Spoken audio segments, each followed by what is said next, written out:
I'm a mother of a black boy living in the diaspora.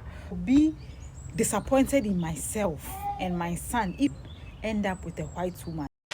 So alright guys, welcome once again to LapoteeTV, Lapotee YouTube channel, the only channel that brings you interviews with African personalities that are based here in the diaspora, Hamburg to be precise. And today I'm here with another very important person here. In fact, if you come to Hamburg, she's very famous. Everywhere you go, everybody's talking about her. And she goes by the name Her Chairmano. And today we are going to get to know her. So Her Chairmano, it's nice to have you on LapoteeTV. Same here. Nice one. Nice one. It's interesting. My first time I had an encounter with you was, I think they were having some all-African sports game or something like that. I think that was somewhere, I think last year, around this time. And then I was with one of these artists here, and then he was telling me about you. Oh, this girl, a lot of people know her. I'm like, oh, okay. Then the second time was, trying to remember the second time.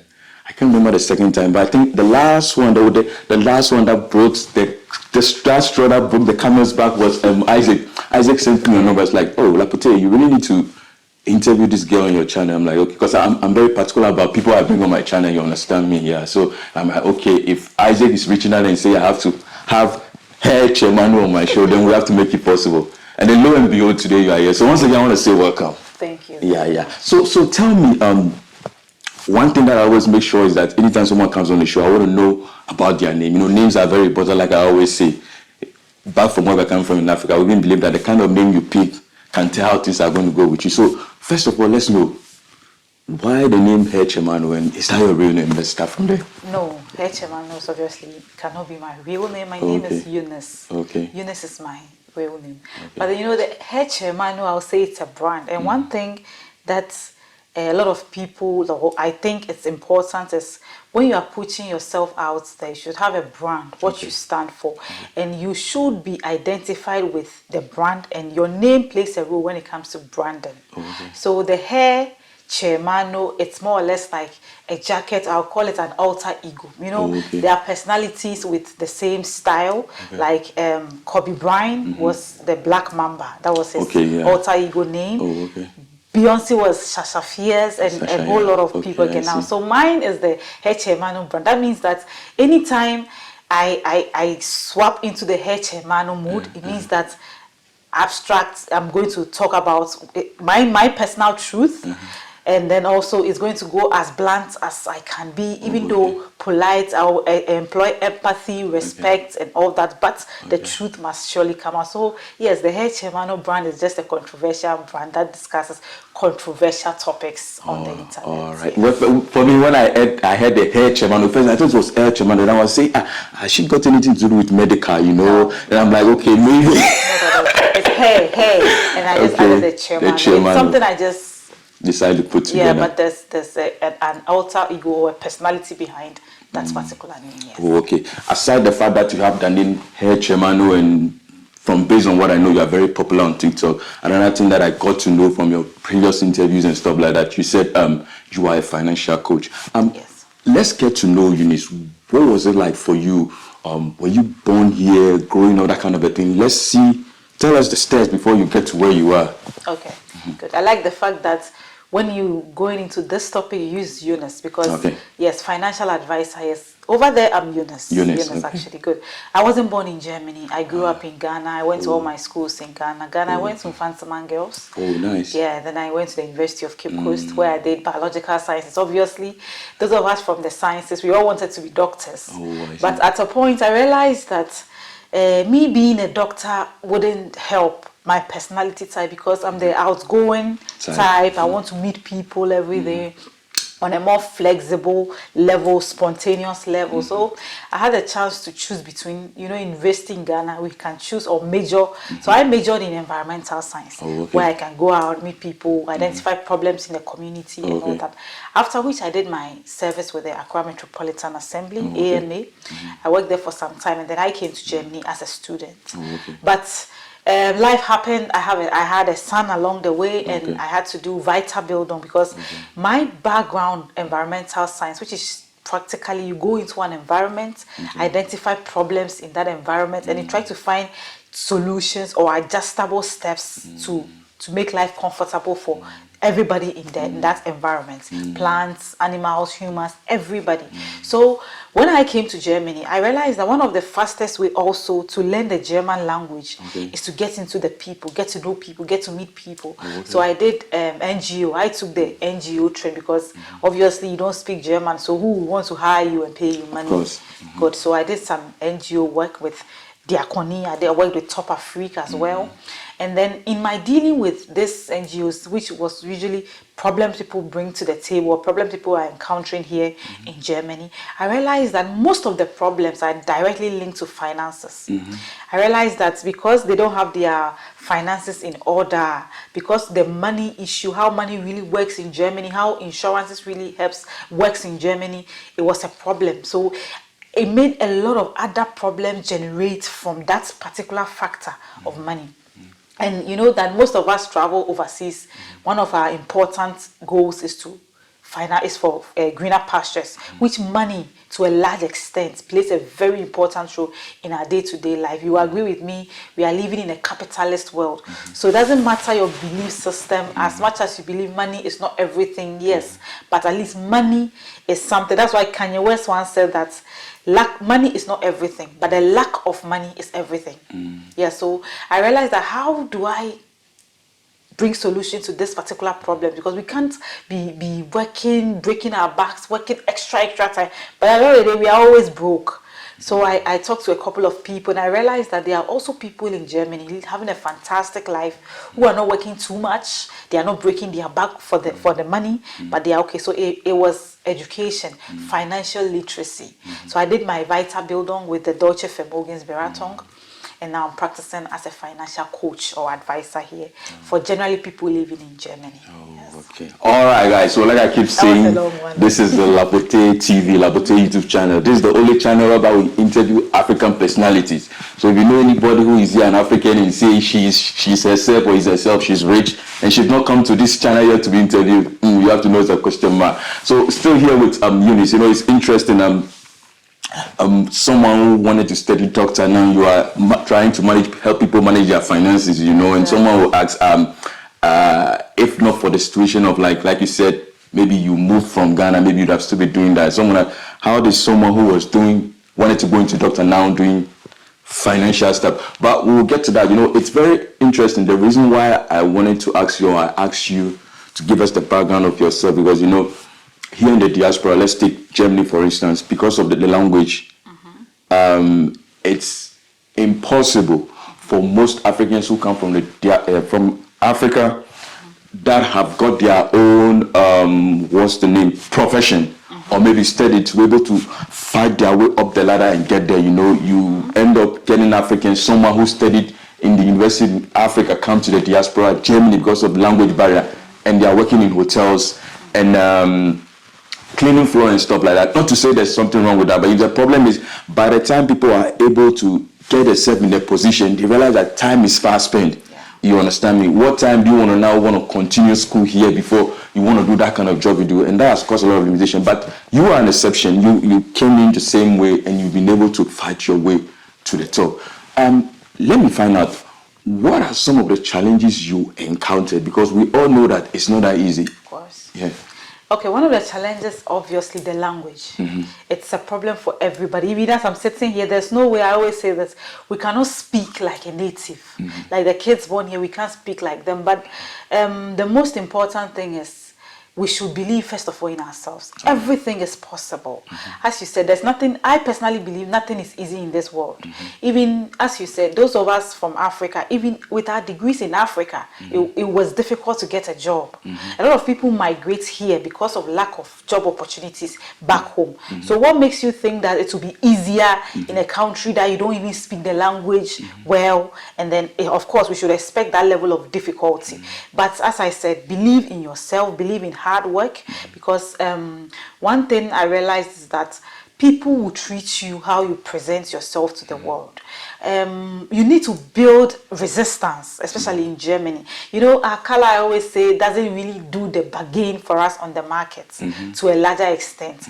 We always have to fight through life every time. So the only way is that just keep going, keep pushing. You feel sometimes, all of us have those feelings, even up till now. Sometimes we just we end the day on a bad note. We just feel like giving up everything, and then, oh, should I go back? Oh, I'm tired. We feel like just standing in the crowd and shout, like, but at the end of the day, you have to beat yourself up, get up and continue, because this is not all about you.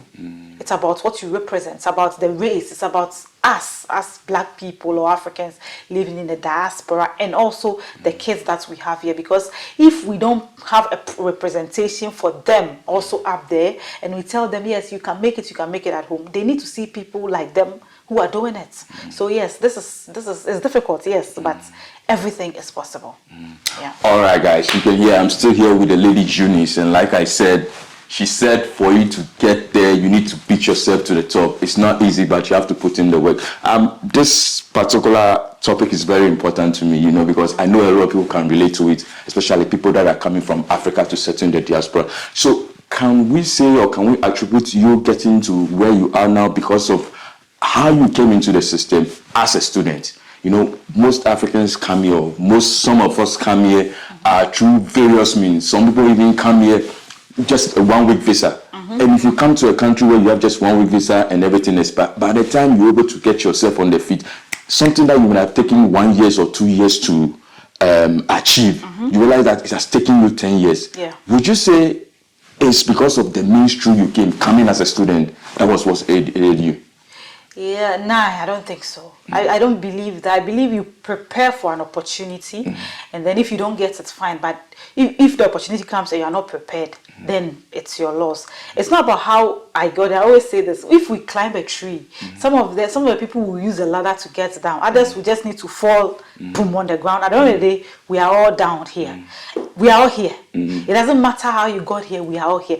Personally, I came on a student visa, but at a point I was also illegal immigrant here, because at a point the visa got expired and all that. I had to. So it's not about how you get here. I don't really. What is important is we are here. How do we move forward from here?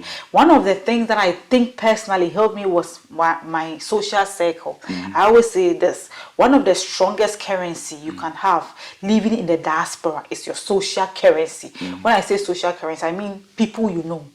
There are people that when you come and you have a vision, first of all, write down clearly your vision, what you want to achieve.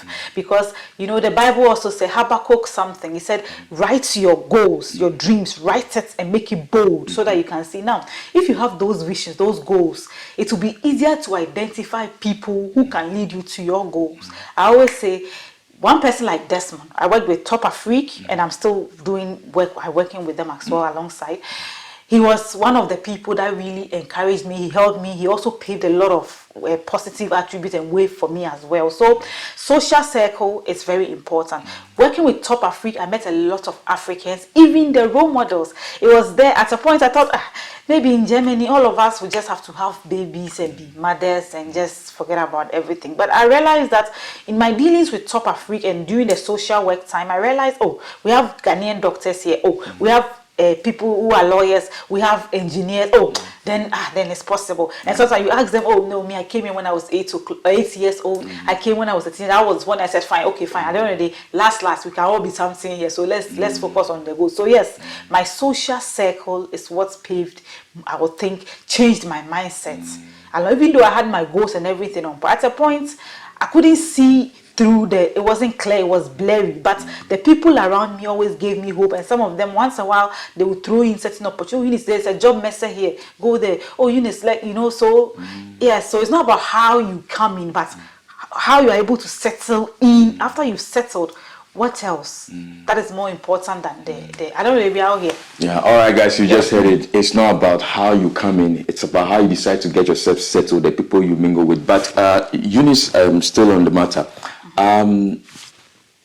Let's call a spade a spade. Before I say that, it's true. I also believe that when you come to this country, even the person who harbors you or welcomes you first tells how things are going to go to you. Yeah. I know of a story of a guy who came to stay with a family member, and then when the guy came, he wanted to go to school, and the family member was like, you come and work, because everybody's working in the family. They don't see how you're going to go to school. But let's look at it in this direction. all the fingers are not equal. Yeah. Everybody's situation cannot be the same. Yeah. Like I said, you came here on a student visa. Someone who comes in with 1 week visa, the visa expired. The person now have this fear. Sometimes when Africans come here, depending on who you go and stay with, if you come and things are not good, when you say you're going to seek asylum, they'll tell you that's your last option. Yeah. But a lot of people have decided to stuck in the system for years. And finally they are caught up with before going to seek the asylum. And in times past, so that's why I'm saying, are you trying to say that then people who have come in this system and didn't come the way you came like a student, and they've not been able to get themselves on a certain level, is that to say that they are lazy or they are not determined? Well, I don't call it lazy. I don't call it they are not determined. Personally, I'm not the. I don't have this judgmental attitude as a person. But what I would say is that whether we like it or yes, being legally documented in Germany is very important, because it doesn't matter how dedicated you are, how hardworking you are, how everything you are attributes. If you don't have the right documentation, you cannot grow. That's for a fact. So usually this kind of how to settle in, how to build, it has a lot to do with being legally being legal in Germany. Now, if you happen to be here and let's say 1 week your visa has expired and all that, as you were coming, you should have a plan B, because you know that obviously even if they give you 5 years and it's a temporary, it will get, that date will definitely come. So there should be, what is your plan B if you're after your paper expires? I know that there are a lot of ways people get documentation in Germany. I'm not here to say, oh yes, come to Germany legally or don't come here legally. That is not my position to decide for anybody. But when you come, it doesn't matter. Try to also think about how you become legal here in Germany, because it's one of the surest way you can unearth what your motivation, you can unearth your destiny, you can unearth even if you're hardworking. Because if you don't have the right documentation, you have a limit. There's a limit to how much you can go. All right, guys. So, like I say, I'm here with the lady, Her Chairmano, also with the name Eunice. And we are discussing about coming to Germany, coming as a student, and how she'll be able to pave her way to the top. And what she's saying that it is possible for everybody. For most Africans that are coming here, because of the economic system back home, the first thing that people think, let's get to know the country first, Okay. So it's always plan A, plan A, plan A. You understand me? Yeah. And that is why it's costing. But once she's able to do it, I'm sure when you also come and you listen, as you're listening to what she's saying, you can be able to find a way before it becomes too late. So, Eunice, I'm still on you. So now let's talk. You are very popular on TikTok, and I want to find out, how did you gain that popularity on TikTok? Or what does it mean to be popular on TikTok? Well, me myself, I think I think even life in general, people appreciate authenticity. Be your authentic self. Because the video that made me go viral on TikTok, I didn't know that the video was going to make me go viral. Because personally, I'm not a social media type. When I was in Ghana, there was a lot of things to do. So social media wasn't part of it. So I just I had a Facebook account. Even up till now, I don't have an Instagram account. Oh, okay. Yes. TikTok, during the COVID, I had a friend who was on TikTok. She used to post on her status. I said, oh, what app is this? She said, oh, TikTok. I said, okay, it looks nice. They were mimicking other people, funny, and I just downloaded the thing. But when I got, but naturally, I'm the type of person that is somehow, I would say, opinionated. When a lot of people are going right, I'm not the type that will also go right because people are going right. Naturally, I want to go left. That is I need to be intentional to follow the crowd. Other than that, I'll try to stand out among the crowd. So now, when there's an issue on board and people have an opinion, I just want to say, what is another opinion? What is the side of the other coin to this particular opinion? Now, when I came on TikTok, I was just doing random videos. Like when there's an issue, I just pick my camera. It doesn't matter where I am. Sometimes I'll be someone once told me, you don't even think about the background or the surroundings. I said yes, because I'm blunt. I'm going to go as it is. And it doesn't matter. I can go and make the video in heaven. Because people don't want to hear what you are saying, they'll get angry. So there's no need for me to check my environment. No, I'm just coming to throw in what I feel about, because it's all about shaking the paradigm. We as a people, we have a belief system or values that when we come to Germany, we need to put those values on the table and see which ones we are throwing away, which ones we are updating, which ones we are keeping.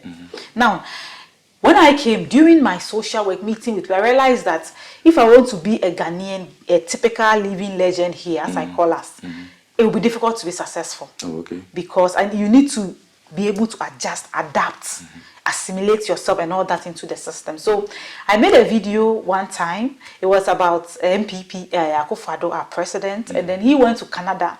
I think there was flooding in Ghana, and he said that he knows that people intentionally throw refuse into the Odol Lagoon or something. So he doesn't care if people and when there's choke, they will come and be crying that the gutters are choked and there's flood in Africa. And you're coming from the environmental science point of view. When I heard him say that, I was highly disappointed, and people didn't know how I was feeling, the emotions I attached to that particular statement, because I'm coming from an environmental science point of view, and I know to what extent activities like this can affect human life, especially even those animals in the ecosystem, in the water and all that. So I was then doing Vita Bildung and then I picked my phone. I was just going on the road, and I said, this thing that this president is saying, you are not serious, because no serious leader can stand and address an issue like this. It doesn't. We don't do it like that, because at least even if the people are doing it, first thing you need to do is to give the people hope. That is your main aim as a leader. There are certain things that, even when you check the media, the politics stream here, they know that they can't deliver, but at least they give the people hope. After COVID, there was a lot of people were making demonstrations here and there, but I was listening to the conversations. They were always giving the people hope. That was when they brought about the 49 euro ticket and all that. Even though they wanted it at 9 euro, the politicians couldn't deliver the 9, but they gave them 49. And along the line, they were still giving them hope that it's going to be fine. So as a leader, in the midst of a disaster, you don't throw in such no. So I said, this man is not serious. You are not serious. And I said, Ghana is not a serious country, because no serious nation would tolerate this utterances from you. But when we say, then your party people will not allow it. I think I read something like that, and then it went viral. Ghana people, some will support the idea, some will insult you, and it was. I think it was blunt, it was honest, but it didn't land also well. And one thing about social media is controversy sells. The more people don't like it, the more it goes. So they gave me the backlashes, and of course, I'm a human being. He got to it, I was like, hey, what have I said? And then that was how I became popular. That video went very viral. It went very viral, and then afterwards, it just continued like that. People got to know the page, and then Okay. So that was. I like your honesty, but I want to find out from you. Do you feel like we Africans, that we come to the diaspora, we've gotten some certain kind of freedom and level? Because the thing is, when you speak like that about people hardly speak like that about the president of a nation, and it feels like there's this guy also Tony Jonas, whatever, in America, and also saying what it feels like, even though you are saying the plain truth. Do you feel like you would have still been able to make such a video if you were to be in Ghana? Of course, because yes, I would have, yes. And you will not be afraid of what might happen to you, because anything can happen. I personally, I believe that we are here to make this world a better place for the next generation. Okay. You and I are sitting in Germany here today. We are able to enter train, buses, drive, do everything freely. Why? People lost their lives for this cause, for us to enjoy like this. So it is our turn. If it's our turn for us to make such impacts, yes, we should be ready for the consequences. And if death is part of the consequences for being honest about an opinion, yes, it should be like that, because somebody must do the job. And that is one main reason why we are where we are, because we are all thinking about, if I go and say it will affect me, but somebody paid the price. Somebody paid. When Kwame Nkrumah was fighting the white for independence, it was a risky adventure he did, but he did it. He could have even died that day, but so somebody must. So yes, it doesn't matter the location. Anywhere I am, and that is me. Even and now I'm trying to be more civil about it. So when I have friends and they come in, I want to discuss something with you, I say, do you want me to be honest, or you want me to massage your ego? Because a lot of people don't really appreciate honesty. So either I'm saying it or I'm not saying it. So if I want to say it, then let's say it as the way it is. So yes, if it doesn't matter where I am, I will say it. Yes. So, and even in the pipeline, maybe in future, who knows, I'll go back to Ghana. And this is how I'm going to give it to them, because somebody must say, look them in the face and tell them that they are not being serious. I don't think that is an insult. I think that is my honest observation, because if you make such a statement in the midst of a disaster, of course we can't call you that you are serious. That one is not an insult, it's just a blunt truth. That shows some seriousness, you know. So yes. Alright guys, so like I keep saying, this is still Lapote YouTube channel, LapoteeTV, and I'm still here with the lady Her Chairmano, and like she said, she's always plain and blunt when it comes to saying things, and that's exactly what she's doing here, and I'm still here with her. So now, Her Chairmano, now let's talk. Let me ask you this straight. Are you making money from TikTok? No.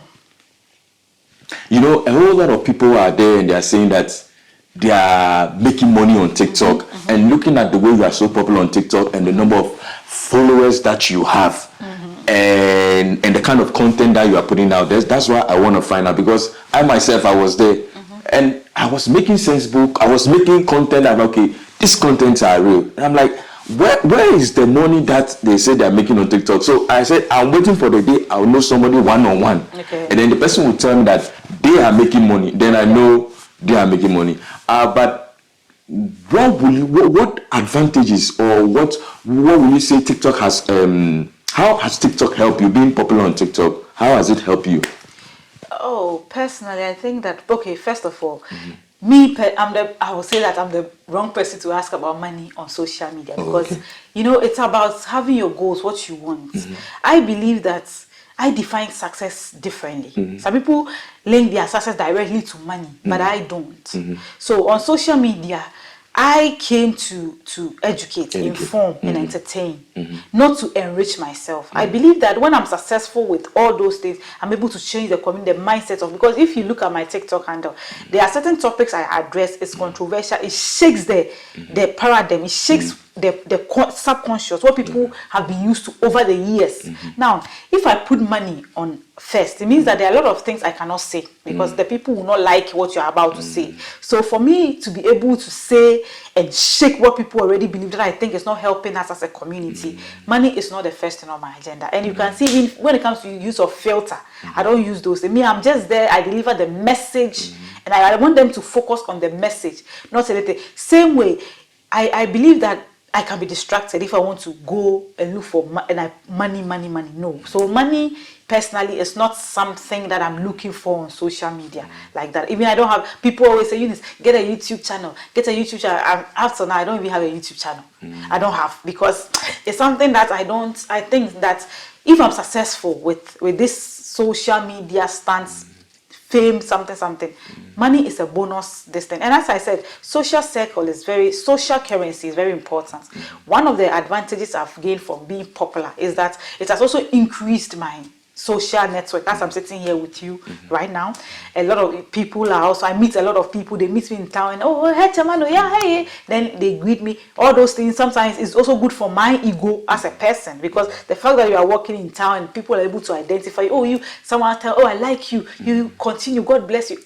It's a form of money, or a form of currency. So all those things, but when it comes physical cash, no, I don't get that on social, but I get a lot of benefits. All right, guys. So you can see, like I'm saying, I'm here with Her Chairmano, and she's someone who is very popular on TikTok. So if you're a young lady or a young guy out there, and people are telling you there's a lot of money on TikTok, she's very popular. How many views again have you got? You got like how many following? I was 69 or so. 1,000, right? She's got like 69,000 following on TikTok. So if you're around 10,000, and you still want to make money and the money is not, somebody with 69, so do you think it's because of the way you structure your thing on TikTok, that's why the money is not coming yet? Because some people sometimes say, oh, when you have some 10,000, you can monetize, do this, blah. Do you think that's why your money is not coming? Yes. I think and it comes with a sense. Sometimes I get some notification, I need to monetize my, but I don't do it. Because as I said, I don't want to be distracted. You know, money is good and all that, but money can also be a distraction. And also, if I concentrate on the money, means that there are certain things I'm going to do for the money and not for the people.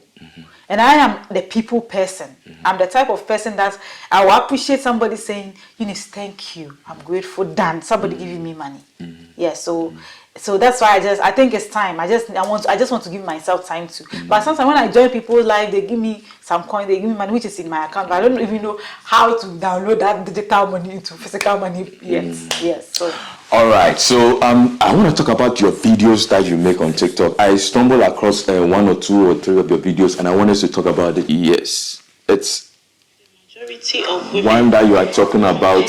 men live in old age Yeah, poverty, you are talking about something about rented financial out, something, due to and I some think recent this is one of the videos that you pin. childcare. So I'm thinking that's one of the videos that people have watched a lot on you. And then there's this other video that you made, and I want us I'm really a talk mother about it. of a black boy This video. living in the diaspora. Yes. So there's also a high probability that my son can end up with a white woman, which is not my problem. But me, as a mother, I always say this: I'll be disappointed in myself and my son if my son one day picks up a camera or openly disrespects a woman that looks like me because he's dating a white woman. I'll be the most disappointed man. It means one thing. It means that me as a mother, I did a bad job.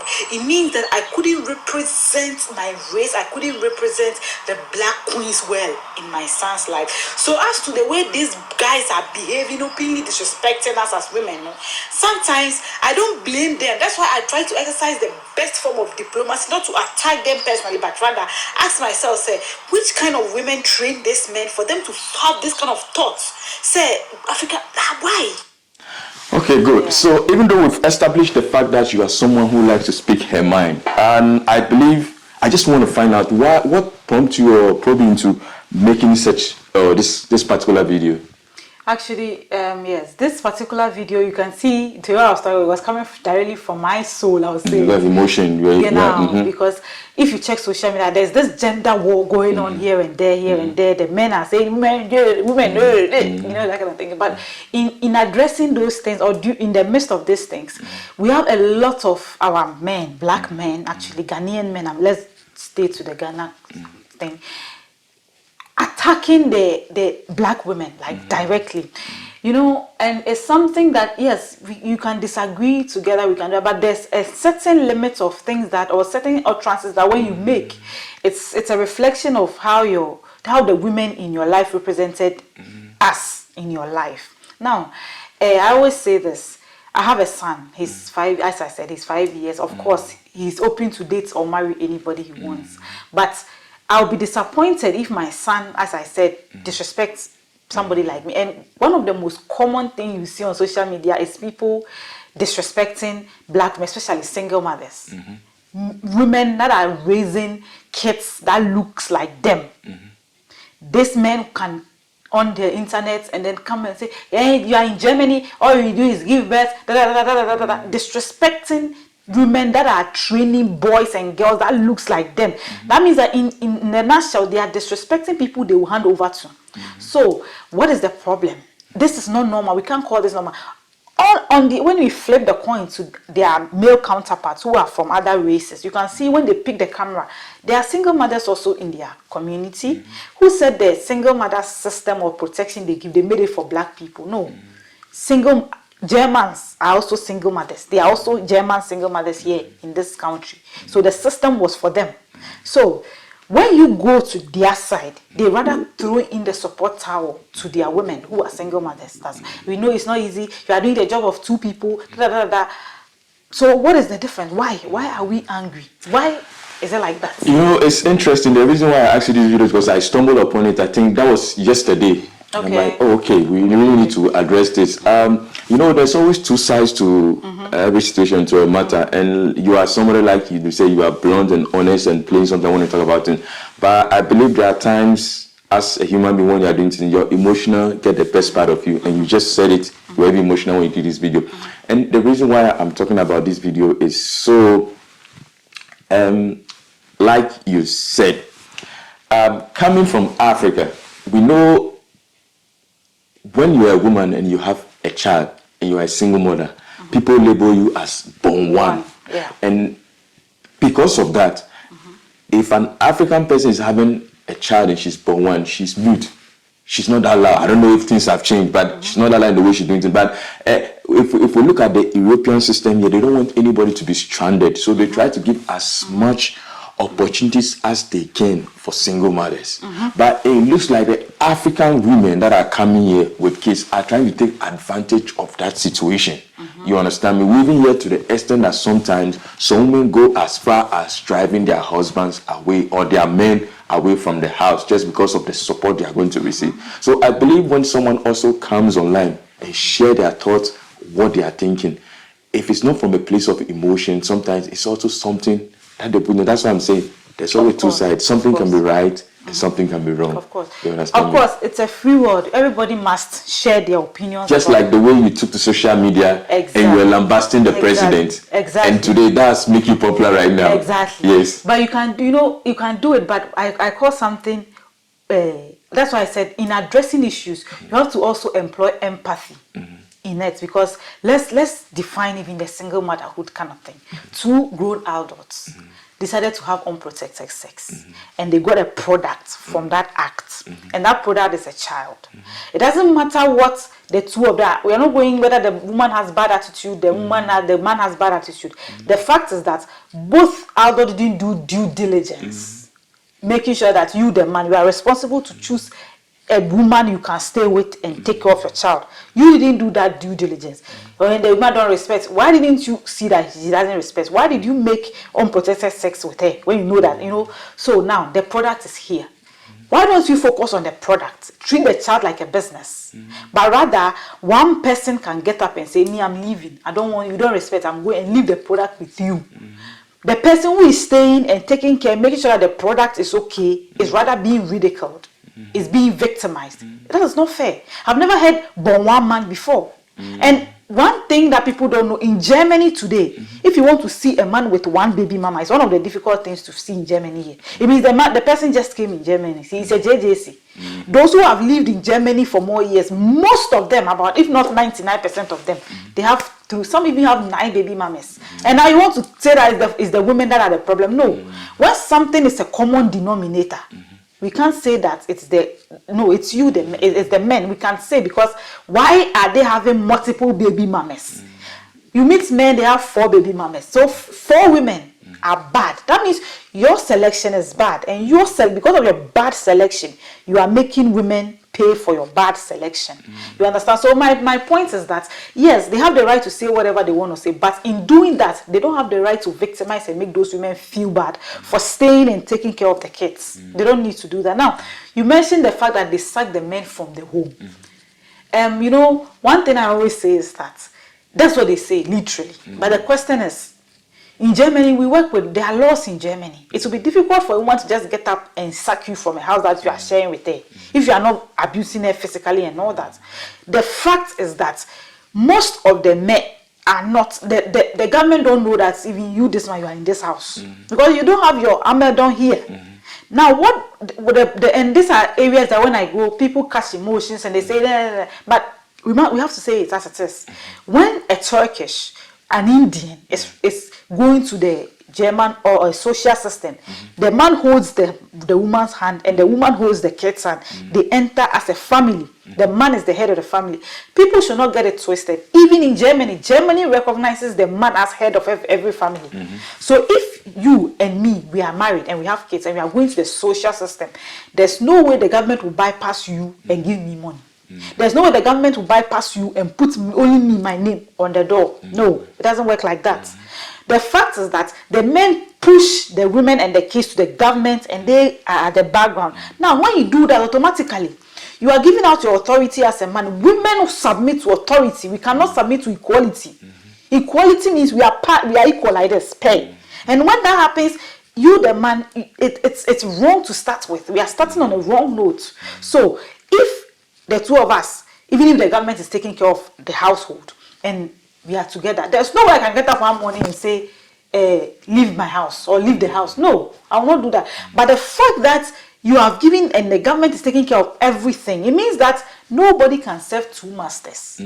Nobody can serve 2 masters. It means that the women are serving the government. And you look at the women's behavior when job center sends them letter or give them appointments, and look at their behavior when you give them appointments, because you have given your authority to somebody else. And the fact is that you cannot eat your cake and have the same cake in your hand. So if you want this, we should close the families. And as a financial advisor, I will say this: living together, you don't need to be married. Living together as partners, it has a lot of even financial benefits than single mother one staying here with father. No, there are a lot of benefits in together, like putting the family together. So it's time we address all those issues. The men are playing the victim. They should take charge. They should stand there. They should face them, because it's like we are here and our men have given us to the white people, and they are at the background there. And all those things it's affecting psychologically, it's affecting everybody, but nobody wants to. This is a conversation nobody wants to have. We need to have it. We want to see our men being men. Like, they should come forward. If they are going to take social, let's go together. Front the family. Yes, that's my family, but I'm financially strained. So what help does Germany give to families? And we are good to go. You know, it's interesting, but the way I see it, or the way I see the system is, anytime the government is giving aid to family, their concentration is mostly on the mother and on the kids. Now, with that said, are you saying if you have a family and you are in a situation and somebody else decides to reach out to you, your family, and always give the aid to you and your kid, and that means your husband is now useless? No. The fact is that, you said the government, the people say, oh, German laws favors women. There's no law in Germany that favors women. There's a difference between favor and protection. Now, favor means that I am getting something that I don't deserve. The fact that I'm a woman, they are giving me certain merits. But you and I know Germany, even their equality is serious. Women are moving faster even than most of their men. So it's not about favor, it's about protection. Now, when you have a child with me, and you get up and you present, and I go say, I'm a single mother, line and send them muta, I've become vulnerable, because I'm going to do, or I have to do the job of two people. I have to do two people's job. That's what it means. I've become vulnerable. So the state must come in and protect me, give me that shield of protection. That is why I'm saying that if the two of us and my son, we go to the social office that we want support, there's no way they are going to bypass the man and give support aid to the woman. They won't do that. All right, guys. So like I keep saying, this LapoteeTV, Lapotee YouTube channel, and today I'm here with a lady, Her Chairmano, very popular on TikTok, and she's doing great things here. So like I said, this topic that we are talking, this a conversation that we are going to visit somewhere. We're going to find time and sit down and talk about it. But let's talk about you. When you were talking, you mentioned the fact that you have a son. Yeah. And how is it going for you co-parenting? Yeah, it's good. It's been. I always say this. It's one of the. It's also attributes to my growth, I would say, in Germany, because one thing is I don't know anybody in Germany. It's only my baby and then his father. They are the two people I know. It means that to a large extent he's been supportive. He's been very, very supportive. So, and all these things plays a role, because we need to, as I said, treat kids like business. Let's say there are some people that you can't coexist as maybe husbands or wife, but give them the chance to take care of their children. And this one, sometimes, you are throwing a fire everywhere. Yes, I'll talk to also my women too. There are certain things that we enjoy in Germany, certain protection that the government gives women when you become a single mother, but don't use that protection as a weapon. Because it's supposed to make you feel comfortable, supposed to make you feel okay, supposed to make you stable so you can take care of the children. So don't use it as a weapon against the men. No. So it means that even if the relationship don't work and the man is being a good boyfriend or husband, don't automatically make him a bad father. Because I know that, as you said, they sack the men. They don't come to my house. Don't see my children. I won't give him to you. I won't give it. And sometimes the men don't have a choice. They have to just leave you and the children and go. So those are things that, because we should understand that it takes a community to raise kids. But in Germany, we don't have that community. So if the only community you have is the father, and you sack the father two away, I bet you cannot do it alone. You cannot. And the men, we women, yes, women can do well. I mean, I always say this. Yes, they call, oh, you are feminist. But I will never do what a man must do. I am a traditional woman that believes that a child from a healthy background will need the masculine and the feminine energy to become a very responsible adult. I can't teach my son how to be a man. I cannot. There are some things that it doesn't matter how I read, how I research, how I cannot teach it. I cannot teach him. There are some things he will subconsciously pick from his father, even without knowing it. So let the women also at some point understand that this is a business. The kids are a business, a very important business. So it doesn't matter what happens between them and the man. There should be that, unless maybe he's taking your life is at risk, your mental health is at risk, that one. But if that's not the case, then let's find a way and make sure that we live in peace and harmony and not the because it's directly affecting our children. Yes. All right, guys, I can't say much. She has said it all. You heard what she's saying. I'm not going to add more to what she said in regards to this matter. So still here with you. Let me find out from you. So are you dating? Yes, I'm dating. You are dating, so you are off the market. Yes, I'm not. All right, okay, that's a good one because I'm sure people would like to know and they are listening. Yeah, and then, but will you want to tell us who the person is? Maybe it's also someone famous. No. You don't want anybody to know. You are not proud of him. It's not about being proud. At least you'd like to know for somebody that you are famous. Like, imagine you say, let's turn the table around. Imagine your guy goes on a platform. And then he's talking about himself, and then he doesn't mention you. Don't you feel like he's hiding you now? No, I won't call it. Could you give some shout out? Some shout out to my I call it privacy. Privacy. Yeah, of course, because I call it privacy. Because I believe that until somebody puts a ring on your finger, you cannot claim the person, or the person cannot claim you. So I think it is more wiser at this point, because I'm not married as it stands now. So what do you say to the ladies who are flaunting their boyfriends all over social media where there's no ring on it? It's their choice. It's their choice, yeah. And you said something about privacy. And speaking of which, I saw another video of you. I mean, displaying your son on TikTok. And then I'm asking, where do you stand when it comes to exposing your kids to social media? But you don't see his face. I saw his face. He was holding shall I play the video? He was holding what do you call it? Ring light.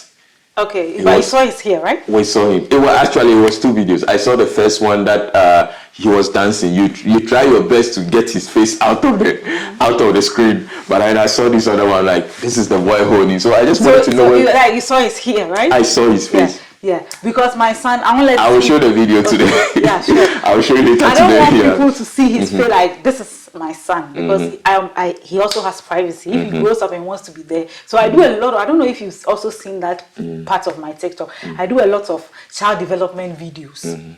Like children integration, children development, some of the things we should know as parents living in a diaspora.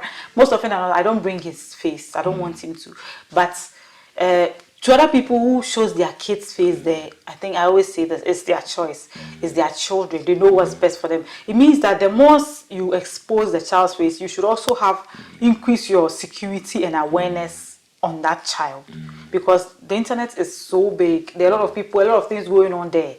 I'm not talking about spiritual, even physical. Maybe somebody don't like you. Somebody will see your son somewhere and do something to the son, or say something that can affect a child as young as they are. So it's important that whilst you are exposing them, you should have also your security for them, around them, also on point. Yes. Well, yours was exposed. If I saw it, it means somebody else saw it. So maybe because you know my son. Maybe because you know my son, you think that you saw it, but a lot of people cannot know whether he's your son or not. Yeah, but it will be obvious once someone sees somebody with a child on, and he was in your hall with a ring light, they go, okay, that's probably the son. Okay. But anyways, that's just out of the way. So let's talk about the Aye Awards. Aye, one of your interviews that you were granted on the platform, I heard you talking about you being part of the whole scheme or whatever it is, however we put it. And then you said there was an award that was given for hardworking mothers, or how do you call it? And then you came out the winner. So the question I want to ask is, what was the criteria for that award?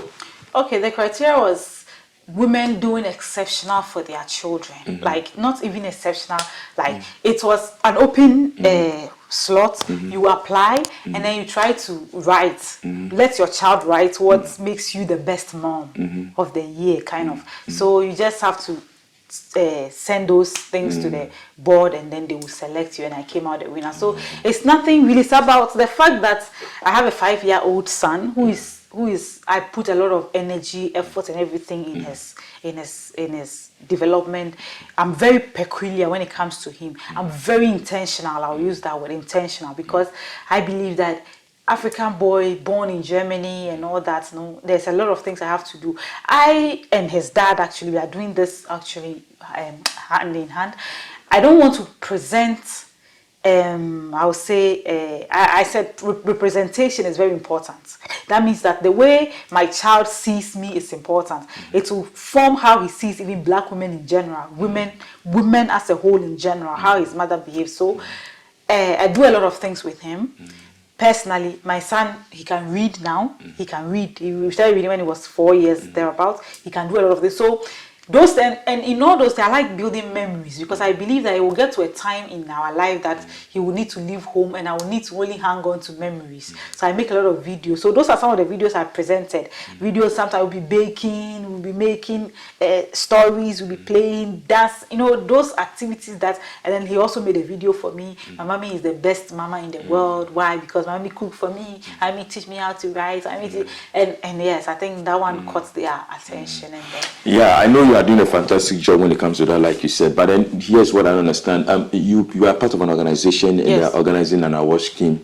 And then you being part of the organizers, you decide to slot in whatever you say, and you image to view. And don't you think there's some form of biasness or like unfairness, because you are part of the scheme? Exactly. How then? Good. Yeah. But the difference is I don't know if you realize, Aye was the night, and then that particular award is from I think it's from the Embassy of Mali.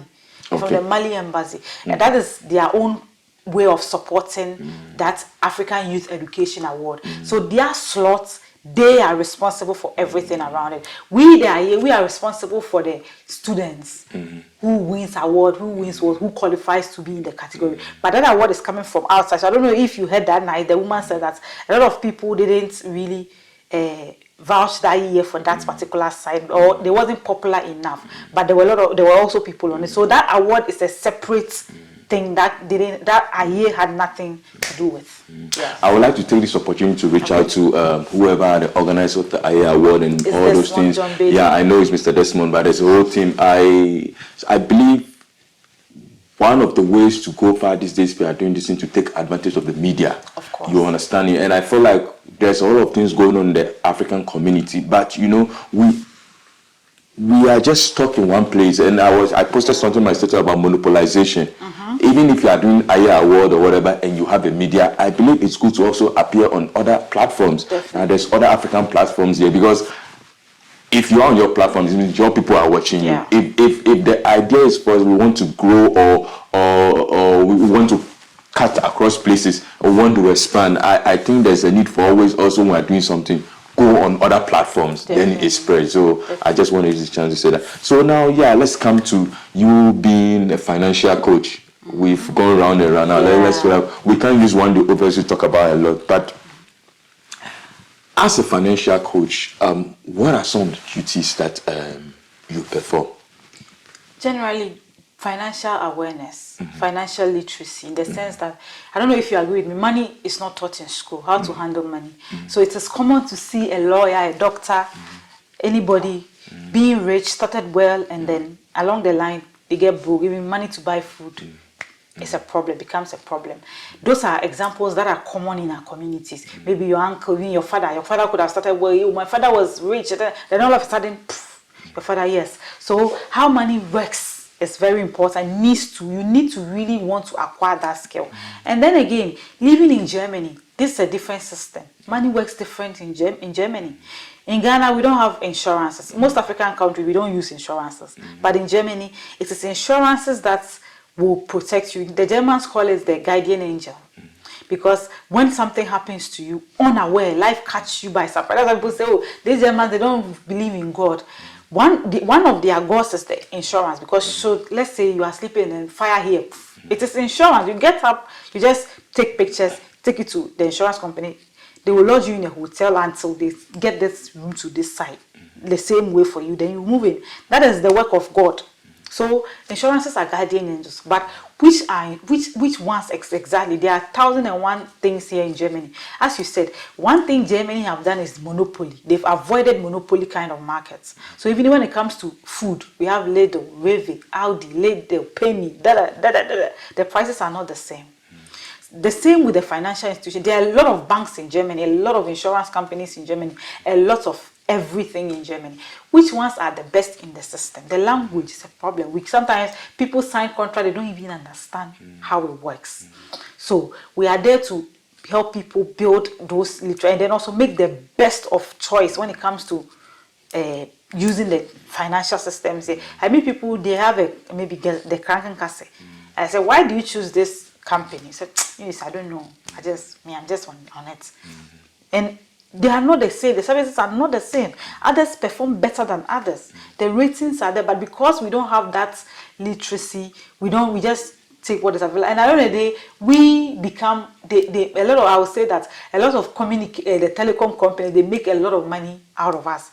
There was this lady, I did a financial Übersicht, awareness or control with her, how money goes out with her. I went into a bank app on her phone and I realized that about 200 to 300 euros of her money goes waste monthly without her even realizing it, because they take it, she subscribe to TV, this for you, that's 2 euro, and it's not big money. They won't do it big so that you it's just 22 euro here, 5 euro here, 10 euro here too. By that you realize and you add, it's good money. So those are some of the things we want to bring people's awareness. And then again, if you know how to spend money, Germany is one of the best places to be, because when you go out there, you'll be tempted to at least buy something. We want people to stay in a budget. I always say this: when your money increases, don't increase your expenses, increase your investments. That's one way to build wealth, because everybody has this skill we call, or this thing we call purchasing justification mechanism. In finance, we call it the purchasing justification mechanism. Let's say you have a phone, iPhone 14. You want 15. You say, iPhone 15, the camera is good. The camera can do this. I need it. Then you go and buy. You and I know that you don't even know the difference between the cameras, but you just justifying that purchase. So that is what we do. We make people stay in a budget so that they can build wealth over time. Because we want to cut. When you look at our old bloggers, some of them have been working. Even in their old age, they are working. So let me 1 minute. So, all right, guys, like I keep saying, this is a LapoteeTV, and I'm here with Eunice. She's a financial coach, and she's giving us some information when it comes to issues regarding money. So, yeah. Yeah, and also those of us that migrated to Germany as adults, like you and I, example, there's no way we are going to take full-time pension. That one there is assured. Now, when you look at the hot part of you go there, you see even Germans, white people, begging for bottles, begging for arms. The pension in Germany is shrinking. It's shrinking. It means that those of us who are not going to take full-time pension, life is going to be tough for us. So we need to do something about our pension. So one of the main reasons why I joined, or I took this course really, really serious, is about the pension, because I don't like the way life looks for a lot of our people that look like us when they are old. Yes, so generally that is the summary of what I do. All right, guys. So you heard when she was speaking earlier on, she said something that when your money increases, don't increase your expenses, increase your investment. Exactly. And I have noticed you are very passionate when it comes to the African community. Now, I want to find out from you, what measures have you taken or have you put into place to see how you can get to Africans, people, one-on-one, to offer them this financial literacy, this information? Because one thing I've come to understand is sometimes the people that really need this information are not the ones that are getting it. What have you implemented, or what implementation have you put in place for you to be able to get to the Africans? Excuse me to use this word, the illiterate ones that cannot even express themselves. Okay, good. First of all, before somebody will see the value of something, the person will need to want it. And one thing, I don't know, it's common in our community, is that when you hand something over to them for free, they don't appreciate it. It doesn't also mean that they need to fight their way to meet or have this education. No. One way we are doing is we organize seminars on social media. I throw in certain way and my status, but the main thing is, because one thing I've realized is the more you push, you go there, they think that you want to take advantage of them. They will need to want something. They will need to know that there's a problem. There's a problem. They need this literacy for them to be okay. Then we can take it from, because there are people that I go to and I try, or those in my inner circle, I talk to, and they don't even take it serious because, oh, or oh, she's coming to me now. Then it means that prophet is not honoring his own country. Exactly. So yeah. Yeah. So yes, people would rather appreciate things more. So first of all, it starts with they should want it, because even the topic of shufa, a lot of people, they don't even know idea. Credit cards. I meet people who they have credit cards. I ask them, do you know how this card works? Oh, no. They've put 5,000 on it for me, and I'm paying back every month 30 you. And I'm like, you are not paying back that 5,000 back. You are only paying back interest on holding the card. So Eunice, how? I say yes. If you have this card for 10 years, every month 30 you. When you want to give them their card, you have to make sure that the 5,000 is on it. So what happened to my 30 you? It's interest you are paying. So so the literacy, they need to understand that things work different in Germany. We are going to find a day and bring you back, and we'll delve deeper into this whole financial thing, because that's a whole topic on its own. I want to find out from you. So, what will you say to an African that is out there that is watching you right now? Because I believe for most Africans that are here, people say that Africans like to build houses in Africa, why they live in single rooms and things in the diaspora. As a financial coach in that field, what will you say to an African who is out there, or who is really contemplating whether to have a house here or build one in Africa, whilst they are spending majority of their time here? Yeah, of course. Obviously, I always say it's their decision, is their choice, but we should aim at making better decisions as the years goes by. If we look at the old bloggers, those who lived before us, or the first century, the second, those who built houses, when you sit down with most of them, about 90% of them have regretted the act of building those huge mansions in Africa and not buying a home here. It means that new generation, we can do things differently. Now, it's not entirely bad to build a house in Africa, but the fact is, people should get this. Sometimes people argue that a house is an asset. Some say no, it's a liability. Some say it's an asset. A house can be a liability, it can also be an asset, depending on how you use it. Now, if I buy a house and I'm staying in the house, it means that I'll need to pay lights, bills, property rates, and all that. Now, the house is not, at that point, an asset, because I'm paying money to keep that house. It's a liability. Now, if I buy a house or I build a house and I'm using the house as commercial and the house is bringing me money, it is then an asset.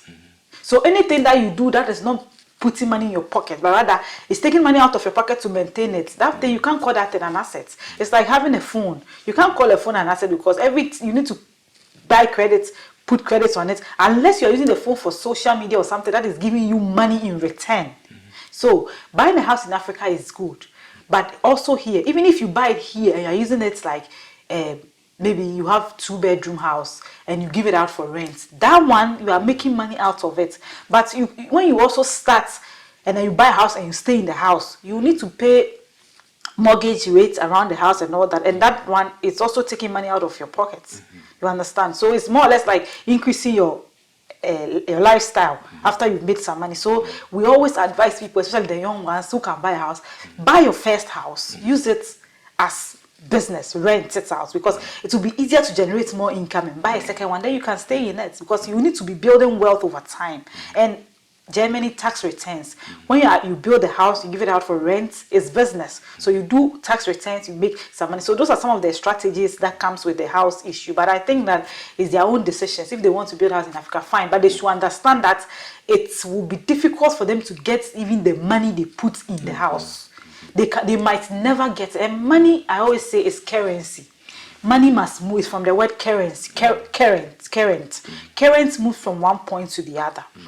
Now, when a current gets stuck at one point, it will blow the fuse. Let's say you have this fuse and the current is not moving, it will blow it. Now, And when the current also leaves and there's no probability it comes back, that thing will not work again. It means a sport. It means that when you have money in your hand today and you are investing the money in something, make sure that that money will go and come back to you. But also consider time.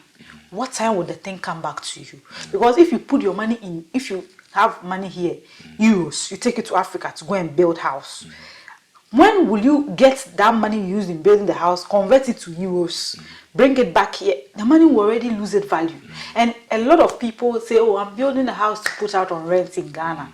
It's fine if you are generating the income there in Ghana and building it. But if the income is generated here and you build it there, you will need triple, 4 times, quadrant of it to get even the money you put in that project.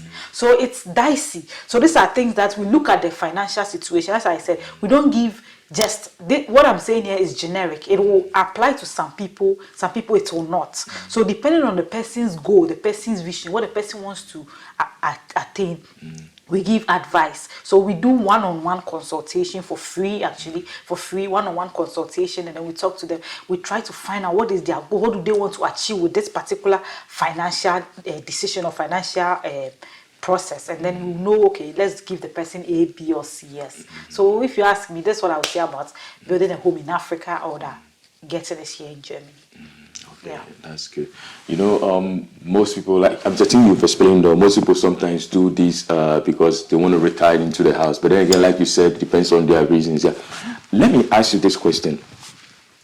Like we started from the beginning, you coming all the way from Africa, fighting your way to the top to be able to be working as a financial coach. I know it's a lot of struggle. How do you feel when you see African kids that are born here in the diaspora had all the opportunities from the beginning, and they are doing menial jobs? Excuse me to say, like driving a forklift, which someone who can for Africa can just learn that and do. How do you feel when you see such kids? Or what do you think about such situations? Well, personally, I don't feel bad about it. Like it's bad. Oh no, you are not doing. At least it's better than they doing shoplifting or drugs. Do you think they are doing a lot? They can do more. There's always room for improvement. I always say this. But the fact is somebody also must do that job. The misconception in this case is that we say, oh, they are born here, so there are lots of opportunities here for them. There are no opportunities for anybody. You pick what your abilities and your capabilities can make you pick. And the fruit will not fall far from the trees. Most often than not, we African parents, we are quick to throw the challenge or blame our kids. Yeah, we've given birth to you here in Germany. Look at what you're doing. What picture did we or did you, the parents, print for the child to see? The fruit will not fall far from the tree, and we should not get it twisted. The competition for our black kids is even harder here than in Africa. Africa, they are competing with Africans. I always say, legends. It's a legends fight. But here, the environment alone is having a toll on our children. Culture shock, identity crisis. He belongs to, or my child goes to school, and sometimes he's the only black person, he's the only.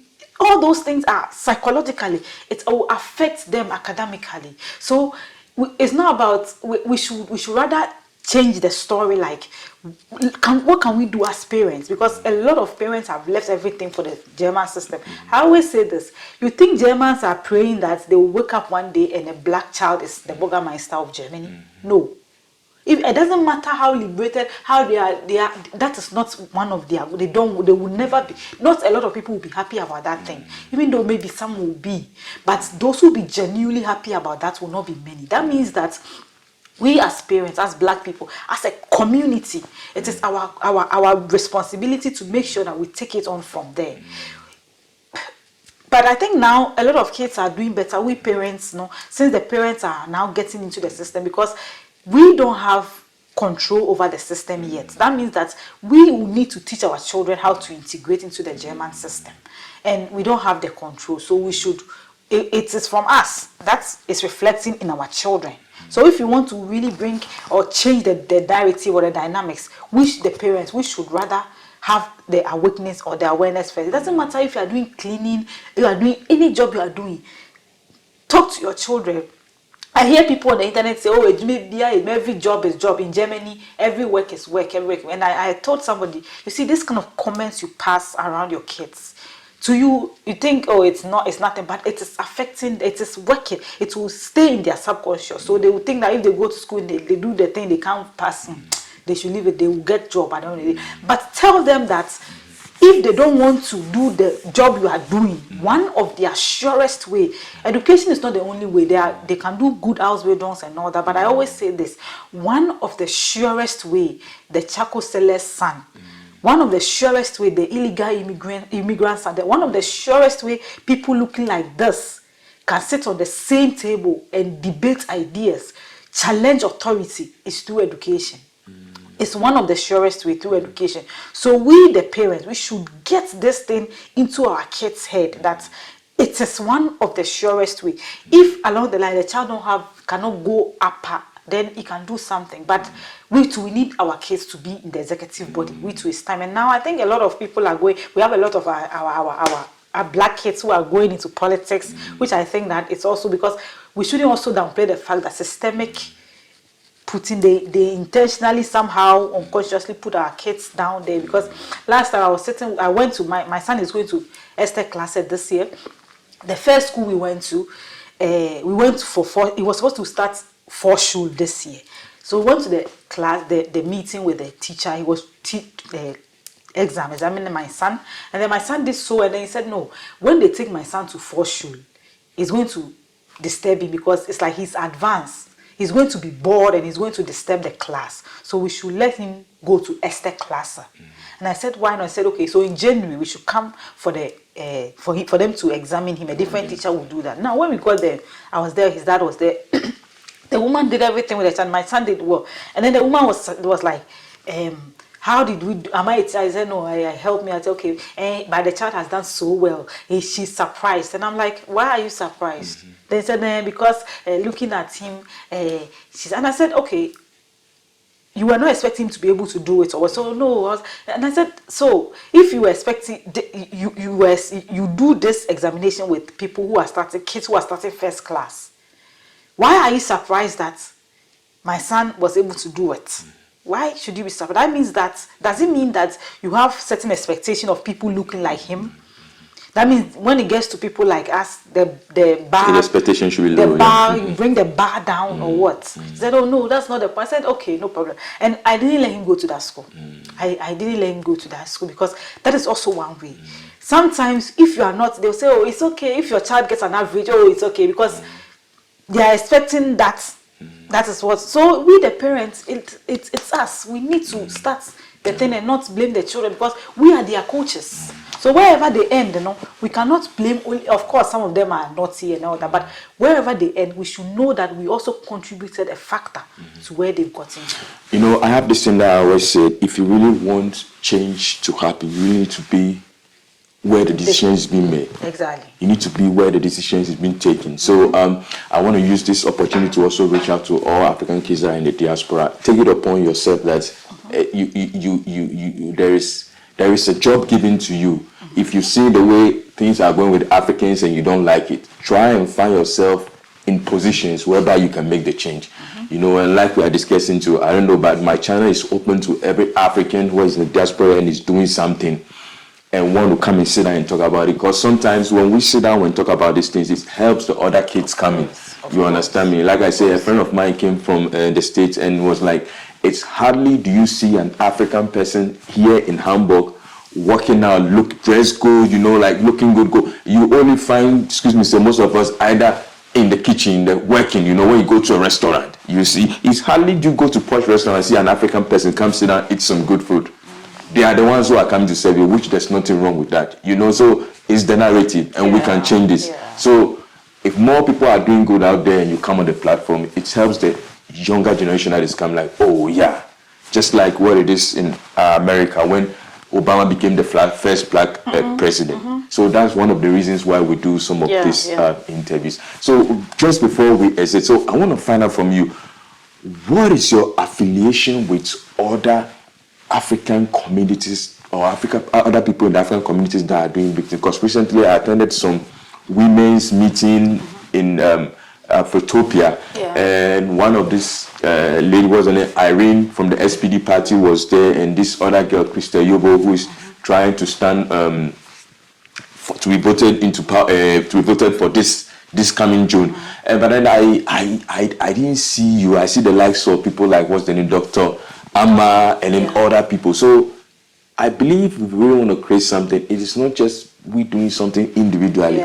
Was it that you were not aware of the program, or how come you were not? No, I was aware of the program. As you said, I also believe in the community moving together, because there's this saying, if you want to go fast, go alone. But if you want to go far, we should go in group.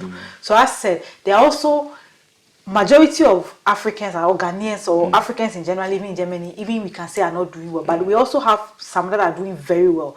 But if we want to go far, as a people, it means that we need to move together. So that I heard, but I was somehow tight, and that's why I wasn't present. But you know, we should all, wherever we are, I think that it's good to go together and all that. But I always say this: the first strategy is brighten the corner where you are. Wherever everybody, not everybody will get a chance to be on the center stage, will get the lights on them. But wherever your own small corner, brighten that corner.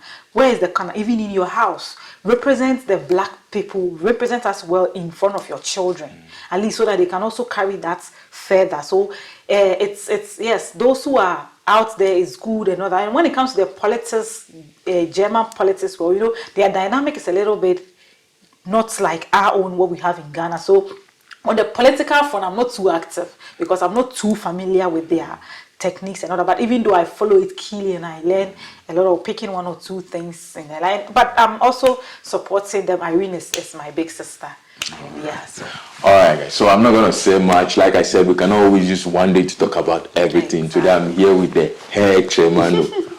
She's also known as Eunice, that's her real name. And like I said, if you're an African and you are out there here in Hamburg and you are doing something great in the community, please make time and contact Lapotee YouTube so that we're going to have an interview with you. Because like I said, when people like you show up here and you come to the channel, it helps the other kids that are coming know that there are Africans in the community that are doing good. I'm not going to say much. I think we're going to bring this interview to an end for now. We're going to find another time. We're going to bring the financial coach.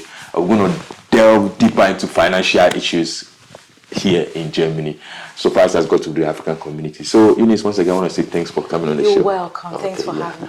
All right. Okay. Is there something you want to say before we leave? Yeah, I'll say that. All I'll say is thanks to everybody, and then also I apologize. This has always been my last notes most of the time. I apologize if I said something which didn't go well with anybody. Know that it's not coming from a place of hate or to cause pain, but it's coming from a place of love and a place of correction that we want to grow as a people, as a group, as a race. So I love all of them. And then yes, they are also invited to a free consultation meeting. It doesn't matter where they are in Germany. Oh, okay. All right. Okay, guys. So that's it. Thanks for watching. Have a nice time. Bye-bye. Bye. Bye.